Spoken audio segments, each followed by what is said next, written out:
বন্ধুরা, আমরা সবাই কামিকাজে পাইলটদের কথা শুনেছি, তাই না? তরুণ জাপানি পাইলটরা যারা তাদের বিমান নিয়ে সরাসরি শত্রুর যুদ্ধজাহাজে আঘাত হানত এবং দেশের জন্য নিজের জীবন বিসর্জন দিয়ে দিত।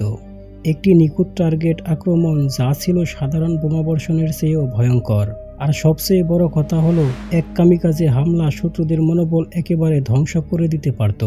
কিন্তু যদি কোনো কামিকাজে পাইলট ব্যর্থ হতো অথবা যদি কেউ মিশন শেষ করতে না পারত, তাহলে তার ভাগ্যে কি ঘটত? এই সব কিছুই জানবো আজকের এই ভিডিওতে। 1944 সালের কথা। জাপান তখন কঠিন সময় পার করছে। আমেরিকার মতো বিশাল শক্তির বিরুদ্ধে টিকে থাকা কঠিন হয়ে পড়ছে। শত্রুদের বিমানবাহী রণতরীগুলো ধ্বংস করাই ছিল জাপানের একমাত্র সুযোগ। কিন্তু সাধারণ আক্রমণে অনেক বেশি ক্ষতি হচ্ছিল। সমাধান ছিল মানব বোমা। কামিকাজে পাইলটরা উন্নত প্রশিক্ষণ, দুর্দান্ত দক্ষতা আর একটাই লক্ষ্য, নিজের জীবন দিয়ে শত্রুকে ধ্বংস করা। এই পাইলটদের বিশেষ প্রশিক্ষণ দেওয়া হতো। তাদের বলা হতো মৃত্যুর কথা ভাবতে, যেন যখন সময় আসবে তখন যেন তারা ভয় না পায়। কিন্তু সবাই কি সত্যই মরতে প্রস্তুত ছিল? বেশিরভাগ কামিকাজে পাইলটরা সফলভাবে আঘাত হানতে পারত না। কেউ মাঝপথে গুলিতে মারা যেত, কেউ ভুল জায়গায় আঘাত করত, আবার কেউ সাগরে পড়ে যেত। কিন্তু যারা বেঁচে যেত তারা তাদের শত্রুর হাতে বন্দী হতো এবং তারা যুদ্ধবন্দী হয়ে যেত। এখানে একটি বড় ভুল ধারণা রয়েছে। অনেকেই ভাবে কামিকাজে পাইলটদের অর্ধেক ট্যাঙ্ক জ্বালানি দেওয়া হতো যেন তারা ফিরে আসতে না পারে।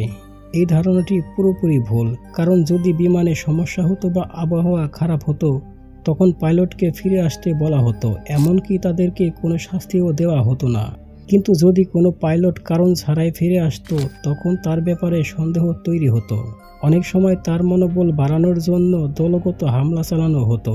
এমনকি অনেক পাইলটদেরকে মদও পান করানো হতো যাতে তারা বেশি চিন্তা না করে মিশনে ফিরে যায়। কিন্তু একটি সমস্যা ছিল, যদি পুরো গ্রুপে শুধুমাত্র একজনই বেঁচে ফিরত তাহলে সাধারণত তাকে আবার পাঠানো হতো।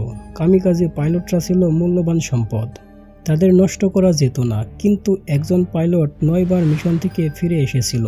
শেষমেশ তাকে ভীত হিসাবে দোষী সাব্যস্ত করে মৃত্যুদণ্ড দেওয়া হয়। তবে সাধারণভাবে একবার বা 2 বার ফিরে আসা খুব অস্বাভাবিক কিছু ছিল না। জাপান তখন তাদের প্রতিটি সম্পদ বাঁচিয়ে রাখতে চেয়েছিল।